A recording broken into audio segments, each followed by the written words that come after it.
Hey everyone, welcome back to the channel. So we decided to come over to the house.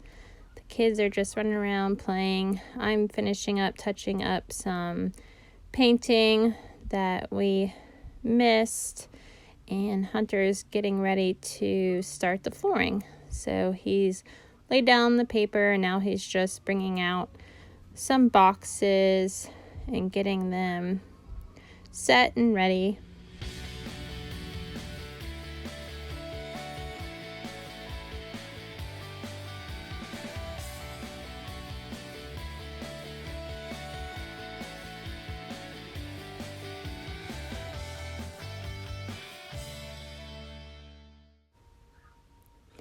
You do want to make sure before you lay any type of flooring that the floor is completely clean. And that means, if there's staples in the floor, if there's nails, anything. You want to make sure all of that is cleaned up, scraped up, whatever you have to do. Just make it a clean, smooth surface because that could hurt your flooring. Also, you just want to make sure that you have swept everything and everything is clean and ready to go. And Hunter came over this morning and did that before we got there.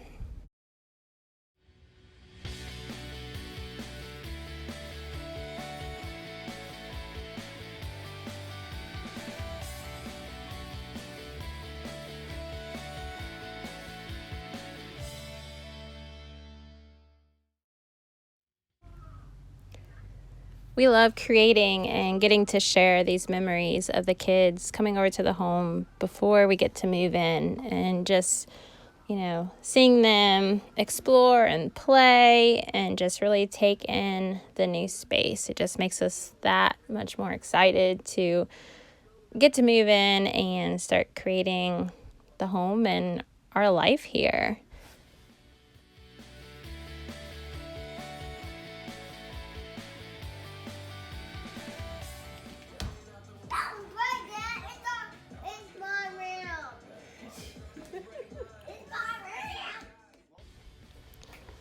The kids went for a little bit with Hunter's mom, so we could concentrate on getting the flooring in and getting the rest of the painting finished for where the flooring is going to go.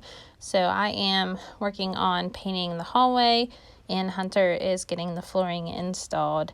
On this day, Hunter really didn't want to be videoed while I was laying the flooring, so I just took his wishes and decided just not to, record him while he was doing that, so he could just concentrate on what he was doing. But I'll show you what he got done later.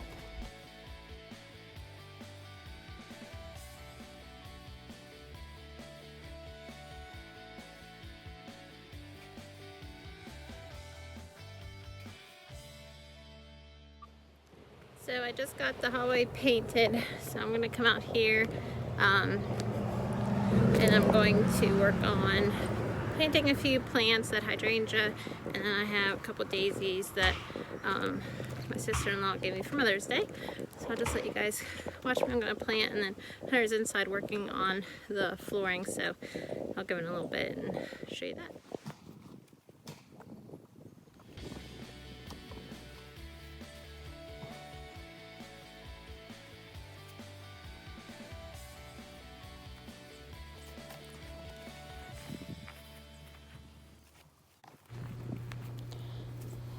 When digging a hole for plants, you want to make sure that you go 2 times the width of the pot, and then you want it to kind of sit there flush or a little bit above the ground. And then you also want to make sure you kind of break up the roots a little bit before you get it planted in the ground. This helps so that the roots can grow and establish a good foundation.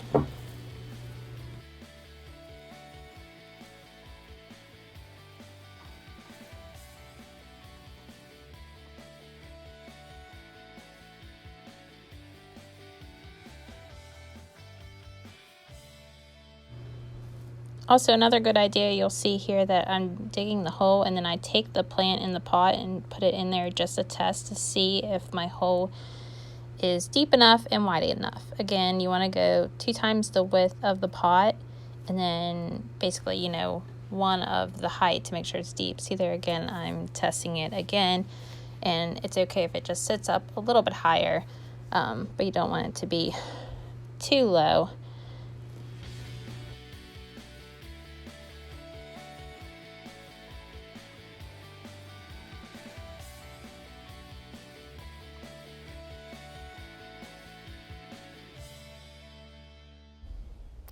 So Hunter has now came over, and we're going to go inside and see how much flooring he has gotten laid and see what it looks like.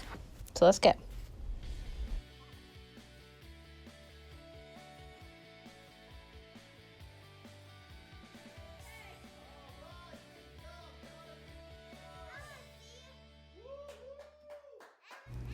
So as you see here, Hunter, before he began, laid down this piece of board back there, and that is to, it is even with the drywall because that's a step, and then that gave him a straight wall basically that he created to start the flooring on.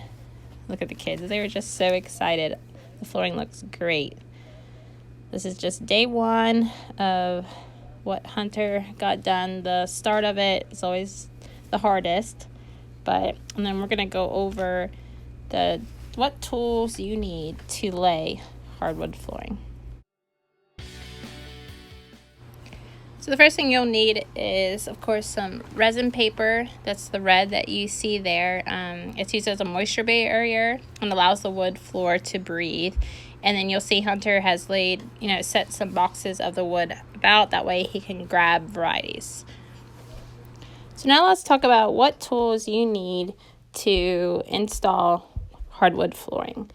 So the first tool you're going to need is a drill as well as drill bits. This is so that you can pre-drill holes for the finish nails so you don't bust up the floor. And you'll need to do this in areas where your nailer can't, get close to the board. So if you're like over there in a corner next to a wall and your nailer won't fit, or different things like that. Then you also need, of course, finished nails as well as a hammer, again for the areas where you can't use your nailer.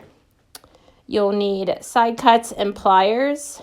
Side cuts to just cut anything like that, if your staple or nail doesn't go all the way through, or pliers if you need to pull them out. You'll also need your nailer and hammer. The hammer has a rubber side on one side and a metal side on the other. So in the nailer, they can do nails or staples. Hunter used staples, so again, you'll need staples or nails. You'll need a chop saw. This is just, to cut some pieces. It is kind of like putting a puzzle together. So you won't have a lot of waste, which is great, but you will need to cut a few pieces. So that's where the chop saw comes in handy. You will need an air compressor and air hose, and as well as a nail set for any nails that you couldn't get in, or staples. And most importantly, you're going to need knee pads, very comfortable knee pads, and we recommend safety glasses as well. So that's a roundup of all the tools that you will need to install hardwood flooring. And here is what Hunter got done on day 2.